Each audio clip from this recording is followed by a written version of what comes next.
Pero feliz Navidad, no porque esta sea la fecha correcta, pero no podemos negar que Jesús nació un día y esa es la feliz Navidad que el Lord nos está deseando a todos. Sí, feliz Navidad porque Jesús nació para poder salvarlo a Uts y a mí. Feliz Navidad, hermanos. Si para lo que amamos a Jehová y a Jesucristo no hay Navidad, pues si lo tendríamos que festejar, supiéramos que esa fecha nació Jesucristo. El cambio de año, si lo tenemos presente, ¿por qué nos guiamos las fechas? Aleluya. Amén. Feliz sábado, pueblo de Dios.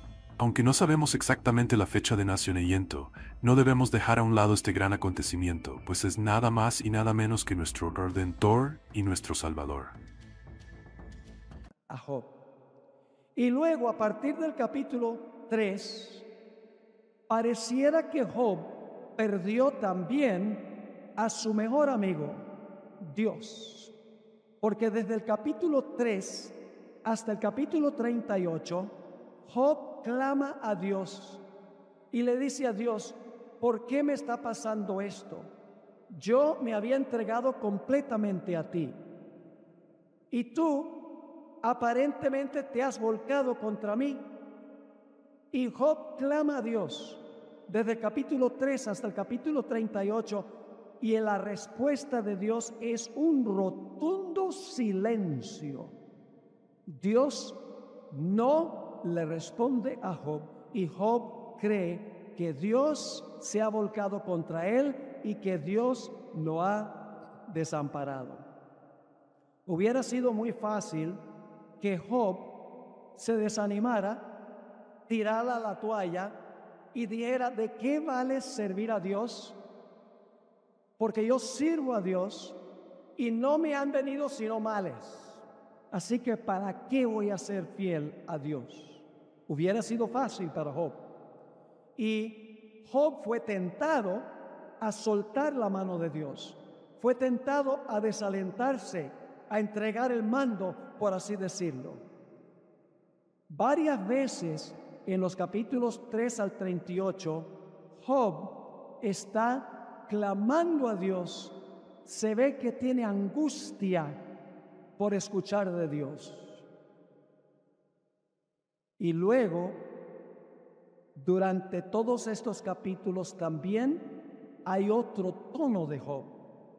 No solamente expresa Job en estos capítulos angustia y desesperación, sino hay ciertos puntos entre el capítulo 3 y el capítulo 38 donde Job, a pesar de sus problemas, manifiesta gran fe y confianza en Dios.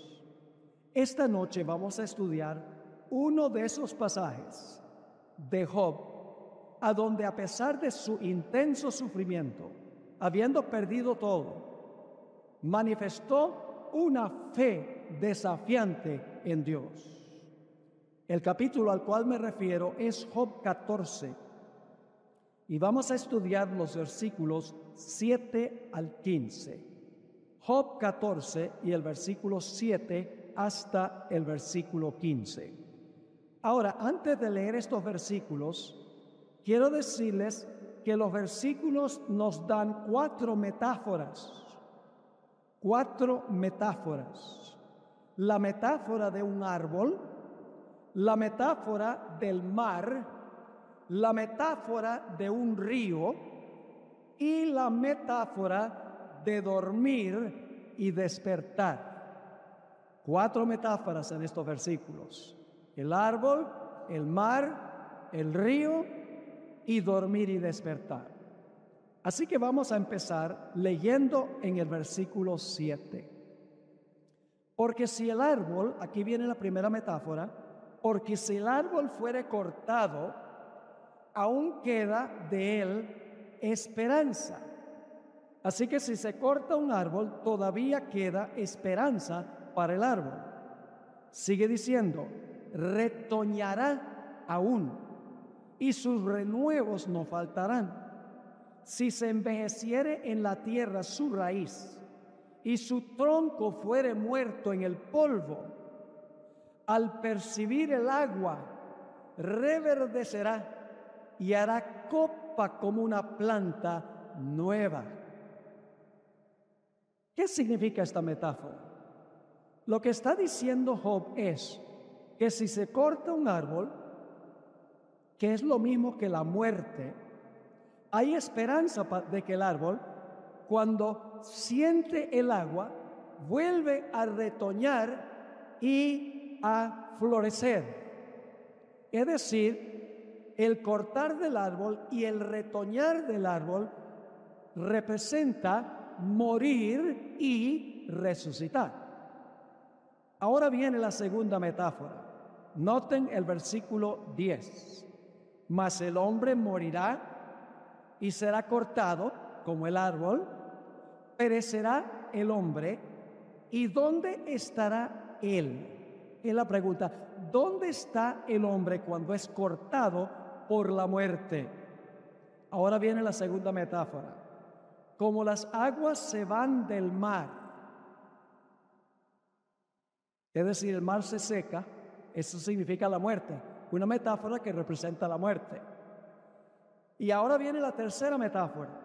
Y el río se agota y se seca, esa es la muerte, se está usando el mar que se seca y el río que se seca como metáforas o ilustraciones de la muerte, pero sigue diciendo aquí, como las aguas se van del mar, el río se agota y se seca, así el hombre yace, es decir, cuando muere, el hombre yace y no vuelve a levantarse. Ahora, si el texto parara allí, sería muy deprimente. ¿No sería deprimente si dijera esto, así el hombre yace y no vuelve a levantarse? Significaría que la muerte es el fin. Pero hay una palabra clave que viene inmediatamente después. Dice, hasta que no haya cielo. Es decir, el hombre yace y no se levanta hasta cierto momento. ¿Y cuál es ese momento? Hasta que no haya cielo. Ahora yo pregunto, ¿cuándo es que no va a haber cielo? Si ustedes leen Apocalipsis, el capítulo 6, van a encontrar que cuando Jesús regrese por segunda vez, el cielo se va a enrollar como un pergamino. El sol, la luna y las estrellas van a ser movidas de sus lugares y el planeta quedará en tinieblas por 1000 años. Así que cuando dice hasta que no haya cielo, se está refiriendo a la segunda venida de Jesús. Y luego dice, hasta que no haya cielo, no despertarán ni se levantarán de su sueño. Esta es la cuarta metáfora. La muerte es como ¿qué? Como dormir y despertar. Así que dice, no despertarán ni se levantarán de su sueño.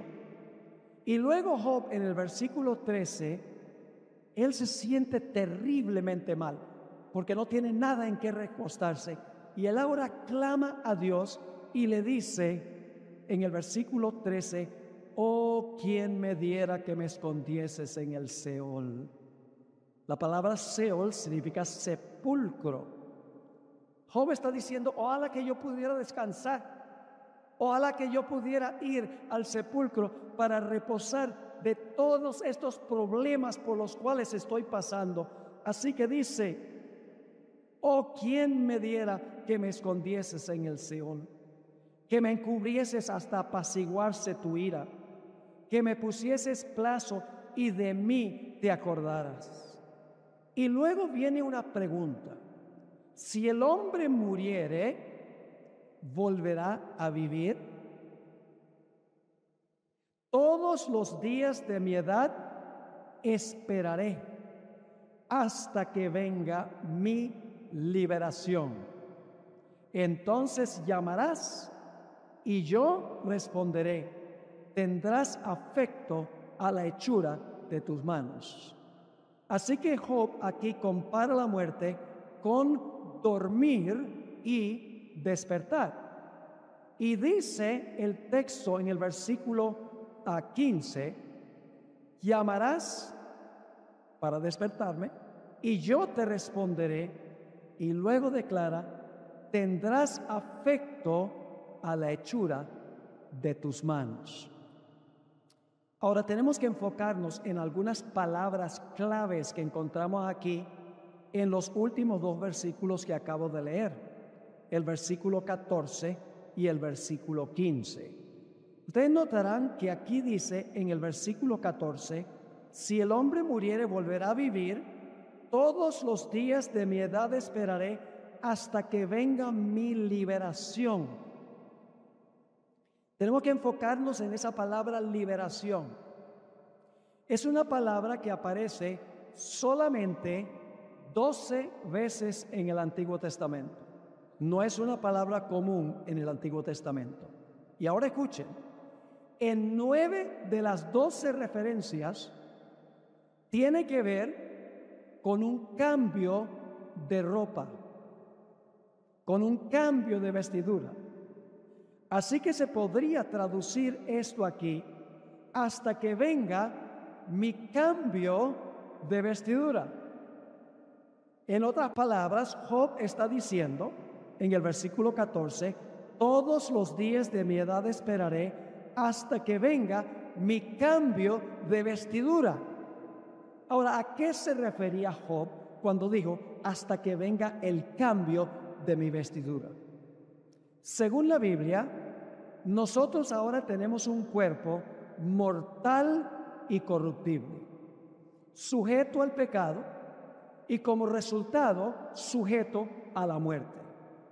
¿Será que en la Biblia hay un pasaje que habla de dormir y despertar y un cambio de ropa? Vamos a 1 Corintios, el capítulo 15 y los versículos 51 al 55. 1 Corintios 15, 51 al 55. Aquí escribe el apóstol Pablo, he aquí os digo un misterio. No todos que Job habló de esa manera, ¿sí o no? No todos dormiremos, pero todos seremos transformados en un momento, en un abrir y cerrar de ojos, es decir, en un parpadear. ¿Cuándo? A la final trompeta. ¿Cuándo es la final trompeta? Cuando el Señor Jesucristo venga, porque viene con aclamación, con voz de arcángel y trompeta de Dios. Así que dice aquí en el libro de 1 Corintios, no dormiremos, pero todos seremos transformados en un momento, en un abrir y cerrar de ojos a la final trompeta, es decir, a la segunda venida. Porque se tocará la trompeta y los muertos serán resucitados, es decir, van a despertar, serán resucitados. ¿Cómo? Incorruptibles. Y nosotros seremos transformados. Ahora escuchen bien. Porque es necesario que esto corruptible ¿se qué? Cambio de vestidura. Se vista de incorrupción. Y esto mortal se vista de inmortalidad. Cuando esto corruptible se haya vestido de incorrupción y esto mortal se haya vestido de inmortalidad, entonces se cumplirá la palabra que está escrita: sorbida es la muerte en victoria. ¿Dónde está, oh muerte, tu aguijón? ¿Dónde, oh sepulcro, tu victoria? ¿Tiene este pasaje algo que ver con el libro de Job? Sí, porque habla de dormir y despertar, que significa morir y resucitar, y habla del momento a la segunda venida, al sonido de la trompeta, cuando seremos vestidos con incorrupción y con inmortalidad. Pero hay algo más en este pasaje. No solamente dice Job, si el hombre muriere volverá a vivir, todos los días de mi edad esperaré hasta que venga mi cambio de vestidura. Y luego dice que en ese momento, cuando venga el cambio de vestidura, llamarás y yo te responderé. Tendrás afecto a la hechura de tus manos. Job le está diciendo a Dios, tendrás afecto a la hechura de tus manos. ¿Quién es la hechura de las manos de Dios? Solamente tenemos que ir a Isaías, el capítulo 64 y el versículo 8. Isaías 64 y el versículo 8, a donde nos dice, ahora pues Jehová, tú eres nuestro Padre, nosotros barro, y tú el que nos formaste. Así que obra de tus manos somos todos nosotros. Dios tendrá afecto de la hechura de sus manos. ¿Qué es la hechura de sus manos? Sus hijos y sus hijas. Cuando venga el momento de cambio de vestiduras, Dios tendrá afecto para con aquellos que Él hizo con sus propias manos, sus criaturas. Ahora, esa palabra afecto no es una traducción tan buena, porque es una palabra que aparece solo 5 veces en el Antiguo Testamento. Afecto es una traducción muy débil. En realidad significa un deseo anhelante, un deseo ferviente. Es decir, Dios tendrá un deseo ferviente por la hechura de sus manos, por aquellos que Él creó. Quiero leerles 2 textos a donde se usa esa palabra afecto. La primera referencia es Génesis 31 y el versículo 30. El contexto es que no Job, sino Jacob ha estado fuera de su casa por 20 años y ahora está regresando otra vez a su casa. Durante esos 20 años tenía un deseo anhelante de regresar a su hogar porque había estado exiliado por 20 años por haberle quitado la primogenitura a su hermano mintiendo.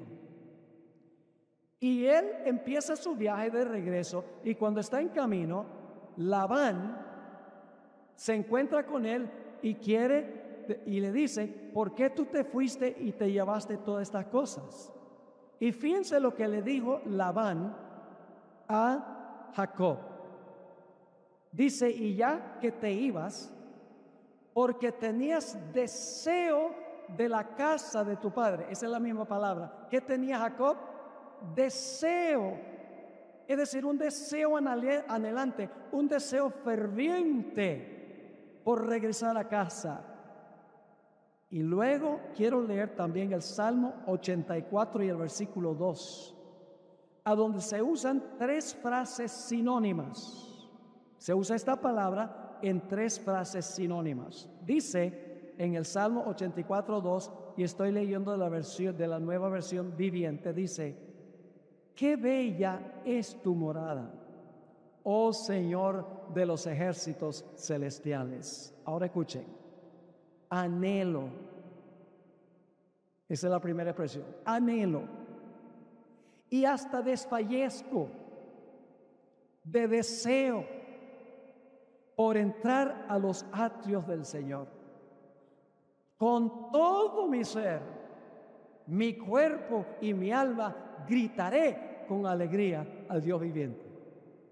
Fíjese, es un deseo, un anhelo, desfallece y con todo su ser, su alma desea los atrios del Señor. Es decir, cuando dice en el libro de Job, tendrás afecto a la obra de tus manos, Job está diciendo que Dios en la resurrección tendrá un intenso deseo por sus criaturas, un intenso deseo de que ellos estén con Él donde Él está.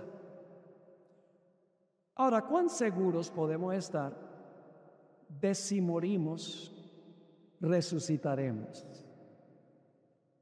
Pues quiero leerles una cita que leí anoche de ese libro clásico, El deseado de todas las gentes. La cita dice así: Dios cuenta las cosas que son que no son como si fuesen. Dios cuenta las cosas que no son como si fuesen. Él ve el fin desde el principio y contempla el resultado de su obra como si estuviese ya terminada. Es decir, Dios ve el resultado antes que llegue el resultado, porque Él es el yo soy. Él vive en un eterno presente. Sigue diciendo, los preciosos muertos, desde Adán hasta el último santo que muera, no todos, último santo que muera, oirán la voz del Hijo de Dios y saldrán del sepulcro para tener vida inmortal. Dios será su Dios y ellos serán su pueblo. Habrá una relación, escuchen esto, habrá una relación íntima y tierna entre Dios y los santos resucitados.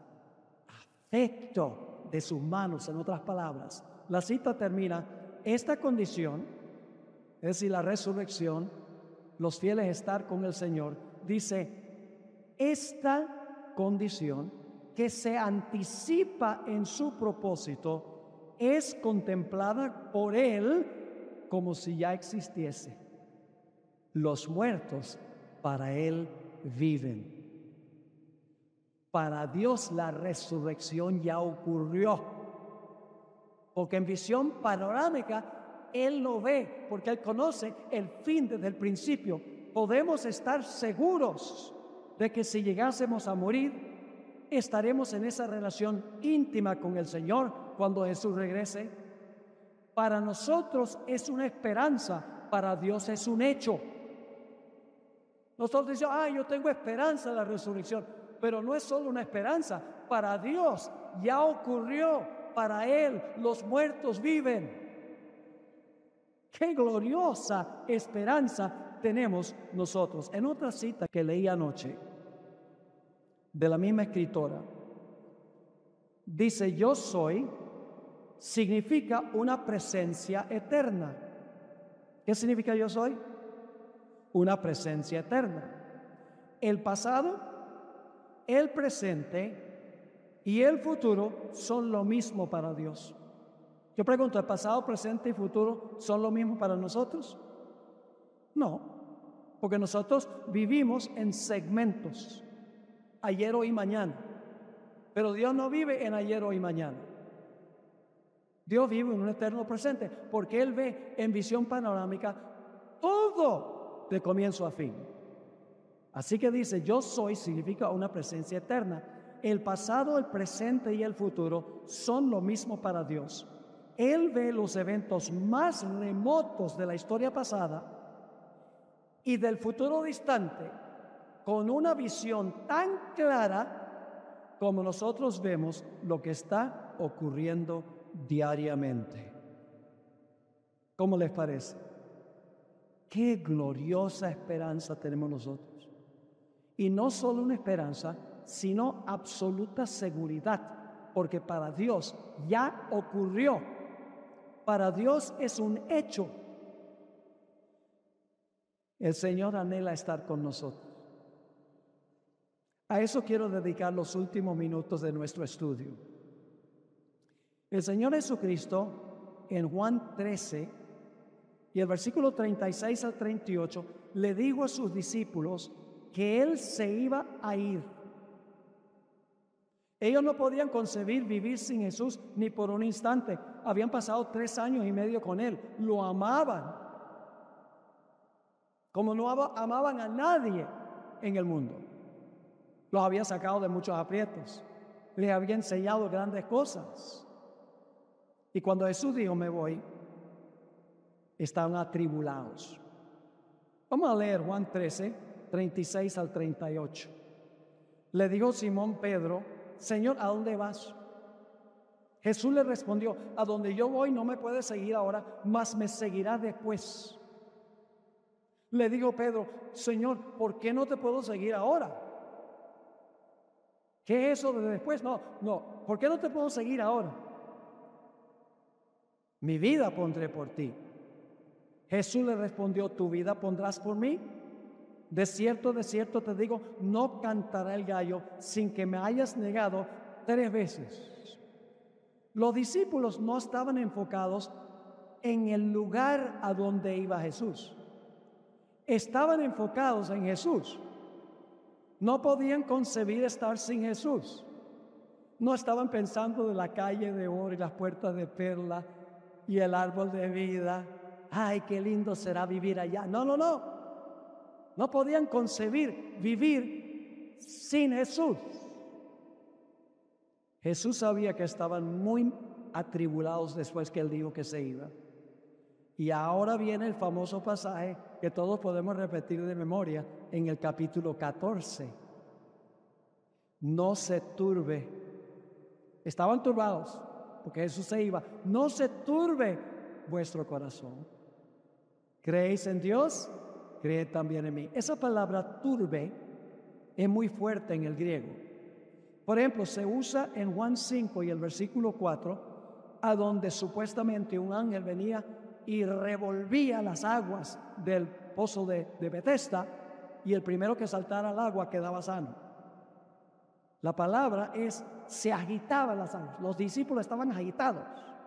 Se usa también en Mateo 2:3, a donde Herodes se turbó cuando los reyes magos le dieron el informe. Y se usa en Marcos 6, 49 y 50, a donde los discípulos se turbaron cuando Jesús vino caminando sobre las aguas a donde ellos estaban. Es decir, es un agite intenso que tenían los discípulos.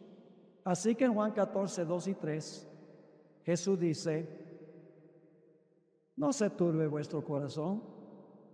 En la casa de mi Padre, ¿dónde queda la casa del Padre? Oramos, Padre nuestro que estás en el cielo. En la casa de mi Padre muchas moradas hay. ¿Por qué se necesitan muchas moradas? Pues porque Jesús va a estar ahí con todos los redimidos. La palabra morada que se usa aquí significa moradas permanentes. La palabra moné en griego.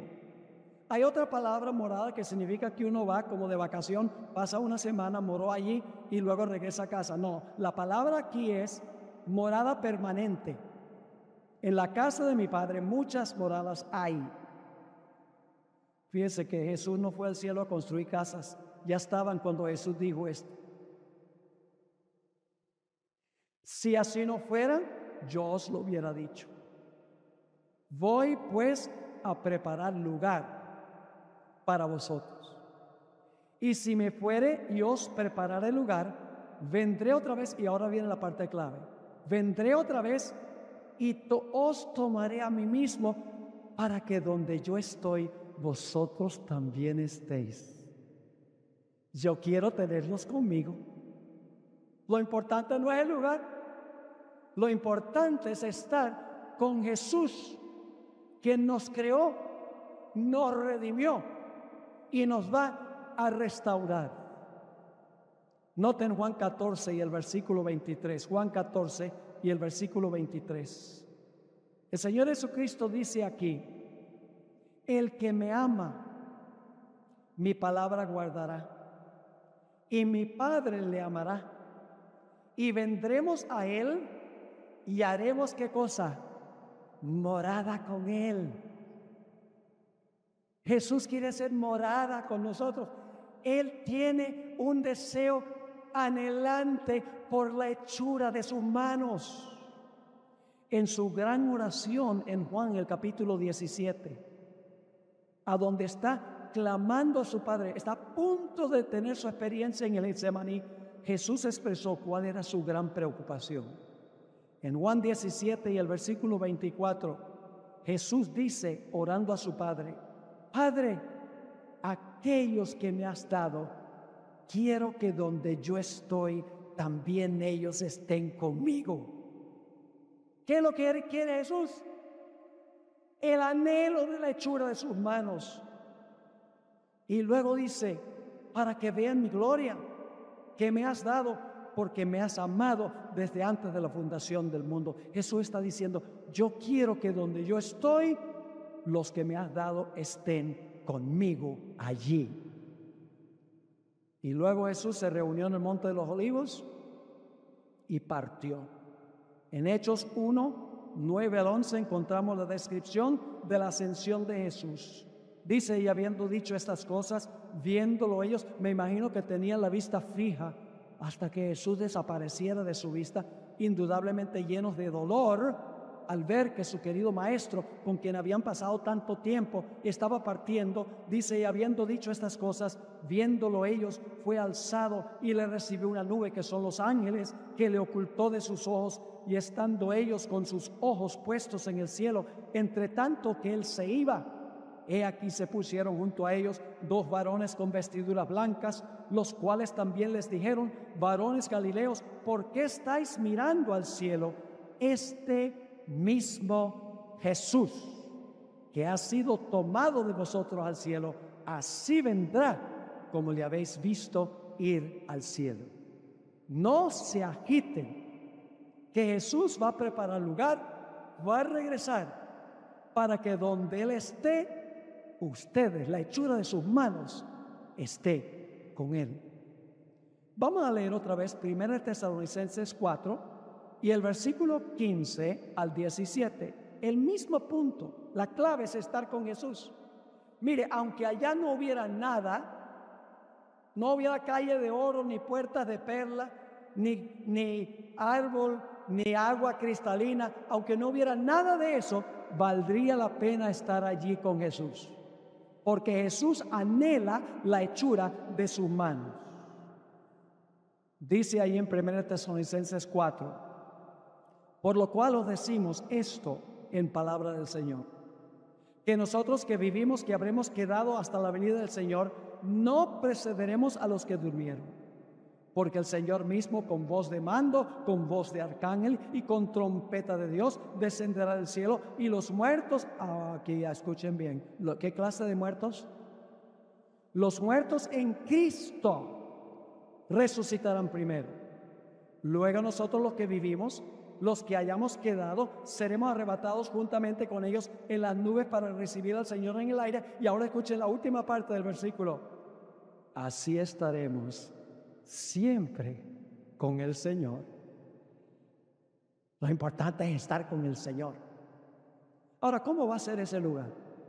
El apóstol Pablo dijo en 1 Corintios 2:9, antes bien, como está escrito, cosas que ojo no vio, ni oído oyó, ni han subido en corazón de hombre, son las que Dios ha preparado para los que le aman. No para todo el mundo, para los que le aman.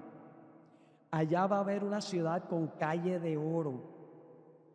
Cada puerta es una perla. La plaza es de oro puro. Fluye un río de agua dulce y cristalina. Hay un árbol que tiene un tronco en un lado del río y un tronco en el otro lado del río, que se une en el centro como un arco. Y comeremos mensualmente de ese árbol de la vida. Hay una ciudad que tiene fundamentos de piedras preciosas. El león se va a sentar con el cordero. Podremos conversar con los grandes héroes de la historia: Adán, Enoc, Noé, Abraham, Moisés, Elías, Pedro, Pablo. Tendremos una eternidad para pasar con nuestros amigos y nuestros familiares. Y ustedes dicen, ¿vamos a conocer a nuestros amigos y familiares? Claro. Escuchen esta cita que voy a leer. Nuestra identidad personal quedará conservada en la resurrección, aunque no sean las mismas partículas de materia ni la misma sustancia material que fue a la tumba. Las maravillosas obras de Dios son un misterio para el hombre. El espíritu, el carácter del hombre, vuelve a Dios para ser preservado allí. Dios preserva en el cielo un registro de nuestro carácter, porque cuando nos resucite nos va a devolver nuestra identidad. Sigue diciendo, en la resurrección cada hombre tendrá su propio carácter. A su debido tiempo Dios llamará a los muertos, dándoles de nuevo el aliento de vida y ordenando a los huesos secos que vivan. Saldrá la misma forma pero estará libre de enfermedades y de todo defecto. La nariz torcida se va a enderezar. Las cicatrices van a desaparecer. Tendremos el aspecto de eterna juventud. Sigue diciendo, vive otra vez con los mismos rasgos individuales, de modo que el amigo reconocerá al amigo. Reconoceremos a los conocidos. Yo pregunto, ¿los discípulos reconocieron a Jesús cuando resucitó? Resucitó con un cuerpo glorificado Jesús. Sus discípulos lo reconocieron y recordaron muchas cosas que pasó durante su vida con sus discípulos. Tendremos el privilegio de viajar a todas las galaxias de turismo. Escucharemos música melodiosa cantada por los coros celestiales. Nuestros cuerpos nunca se enfermarán ni morirán, y cada mes y cada semana iremos a adorar en la presencia de Jesús. Pero ahora escuchen bien, aunque no hubiera nada de eso ahí, valdría la pena estar. Escuchen Apocalipsis 21 y el versículo 2 al 4. Apocalipsis 21 y el versículo 2 hasta el versículo 4. Y fíjense nuevamente el mismo punto, que lo importante es que Él esté con nosotros y nosotros con Él. Dice, y yo, Juan, vi la santa ciudad, la nueva Jerusalén, descender del cielo de Dios, dispuesta como una esposa ataviada para su marido. Y oí una gran voz del cielo que decía, he aquí el tabernáculo de Dios, ¿qué? Con los hombres. ¿Y Él qué? Oh, Él morará con ellos.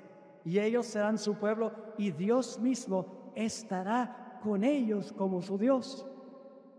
¿Qué es lo importante? Vamos a estar con Él, y Él va a estar con nosotros. Ahora, ¿cómo se llama la ciudad a donde vamos a vivir? Por lo menos por los 1000 años. Después Dios hace tierra nueva y vamos a habitar la tierra, y mensualmente y semanalmente vamos a ir a la presencia de Dios en la Nueva Jerusalén. ¿Cómo se llama esa ciudad? Nueva Jerusalén. Pero ¿saben que va a tener otro nombre? Vayan conmigo a Ezequiel 48 y el versículo 30 al 35. Ezequiel 48 y el versículo 30 al 35. Habla de las puertas de la ciudad. Dice, estas son las salidas de la ciudad. Al lado del norte, 4,500 cañas por medida, y las puertas de la ciudad serán según los nombres de las tribus de Israel. 3 puertas al norte, la puerta de Rubén una, la puerta de Judá otra, la puerta de Leví otra. Al lado oriental, 4,500 cañas y 3 puertas, la puerta de José una, la puerta de Benjamín otra, la puerta de Dan otra. Al lado del sur, 4,500 cañas por medida, 3 puertas, la puerta de Simeón una, la puerta de Isaacar otra, y la puerta de Zabulón otra. Versículo 34, y al lado occidental, 4,500 cañas y 3 puertas, la puerta de Gad una, la puerta de Aser otra, la puerta de Neftalí otra. Esto se repite en Apocalipsis, el capítulo 21. Pero ahora escuchen el versículo clave, versículo 35. En derredor tendrá 18,000 cañas, y el nombre de la ciudad desde aquel día será Jehová Samá. ¿Qué significa Jehová Samá? Significa Jehová está allí. Este mismo tema a través del Nuevo Testamento. Lo importante es que Jehová está allí, y Él anhela que la hechura de sus manos esté allí. Ahora quiero que pensemos un rato sobre el apóstol Juan. Se le llama el discípulo amado, porque de todos los discípulos es el que más intensamente amaba a Jesús. Tenía una conexión más íntima con Jesús que todos los otros discípulos. Al final de su vida lo echaron en un caldero de aceite hirviente, el emperador Domiciano. para matarlo. Pero Dios lo libró, como libró a los 3 jóvenes que fueron echados al horno de fuego. Y lo desterraron a la isla de Patmos, que era como una cárcel, como Alcatraz. Creo que han oído de Alcatraz, una cárcel donde ponían prisioneros. Y allí Dios le dio visiones a Juan de lo que iba a ocurrir al final de la historia. Las pruebas sobre la bestia, la marca de la bestia, la imagen de la bestia, la persecución contra la iglesia de Dios. Y cuando Juan termina de ver esas escenas de las luchas por las cuales va a pasar la iglesia, termina el libro en Apocalipsis 22:20. El que da testimonio de estas cosas dice: ciertamente vengo en breve. Y fíjense cómo responde Juan: amén. Sí, ven, Señor Jesús. Libra a tu pueblo de la persecución y de la muerte. El apóstol Pablo, en su segundo aprisionamiento, estaba en Roma, en la cárcel o en la prisión mamertina, un lugar frío, oscuro y húmedo. Allí el apóstol Pablo sabía que había llegado al final de su carrera, pero no estaba desanimado, ni estaba deprimido, porque sabía en quién había creído. Dice en 2 Timoteo 4, 6 al 8, lo que dice el apóstol Pablo sobre la certeza de que había llegado el momento de su muerte. Porque yo ya estoy para ser sacrificado, y el tiempo de mi partida está cercano. He peleado la buena batalla, he acabado la carrera, he guardado la fe. Por lo demás, me está guardada la corona de justicia, la cual me dará el Señor, juez justo, en aquel día, y no solo a mí, sino también a todos los que creen en su venida, los que enseñan su venida, los que predican su venida, los que esperan su venida. No, los que ¿qué? Los que aman su venida. Pero para amar su venida tenemos que amarlo a Él. Y para amarlo a Él tenemos que pasar tiempo con Él. Porque si lo vamos a amar allá, primero tenemos que aprender a amarlo aquí en este mundo, en esta tierra. Dios quiere que tengamos la experiencia que tuvo Enoc, el primer personaje que fue llevado al cielo antes que se escribiera el Antiguo Testamento. Dice en Génesis 5, 22 al 24, y caminó Enoc con Dios, después que engendró a Matusalén 300 años y engendró hijos e hijas. Y fueron todos los días de Enoc 365 años. Caminó pues Enoc con Dios y desapareció porque le llevó Dios. ¿Por qué lo llevó Dios?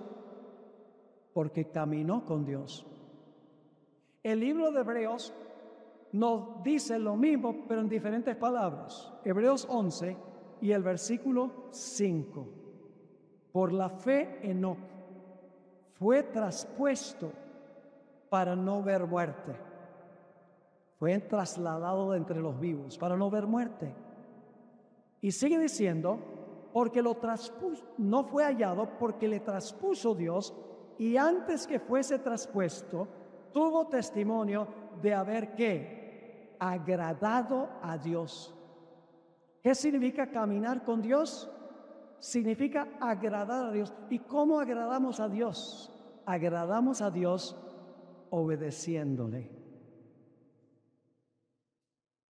Mis hermanos y mis hermanas, apreciadas visitas, no hay nada más que el Señor Jesucristo quiera que estar con nosotros y nosotros estar con Él. Pero tenemos que pasar tiempo con Él. y tenemos que recibirlo como nuestro Salvador personal. Y tenemos que tomar el paso que mencioné anoche, el paso del bautismo, porque ese es el comienzo oficial de la vida cristiana. Uno dice, bueno, ¿qué importancia tiene eso? Es solamente un símbolo. Es un símbolo que Dios ha dicho que es indispensable para estar en Cristo, que si morimos estando en Cristo, tenemos la esperanza de la resurrección, y no solo la esperanza, sino la certeza de parte de Dios. Dios quiere que nosotros nos entreguemos a Jesús como nuestro Salvador personal. Que si no somos bautizados, que escojamos bautizarnos, como dice la Biblia, sepultados en el agua, resucitar a una vida completamente nueva en Jesús, para que estemos en Cristo. Y de esa manera no tenemos que temer ni la vida ni la muerte, lo que pueda ocurrir, porque estamos en Él. La Biblia dice, porque todos los que habéis sido bautizados en Cristo, de Cristo estáis revestidos. Algunos dicen, bueno, el ladrón en la cruz no se bautizó. Pues claro, estaba en una cruz. Pero cuando la gente usa esa historia, yo digo, usted no está en una cruz, ni es ladrón. No podemos usar excepciones como la regla. La regla es, el Señor Jesucristo dijo, el que creyere, ¿y qué más? Y fuere bautizado, será salvo. Eso es lo que dice el Señor. Y luego, cuando nos bautizamos, estamos en Cristo y empezamos a crecer en nuestra relación con Él. Leo una cita muy hermosa.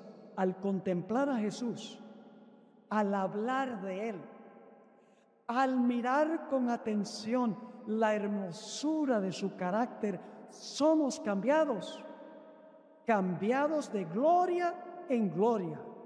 ¿Y qué es la gloria? El carácter. Somos cambiados de carácter en carácter.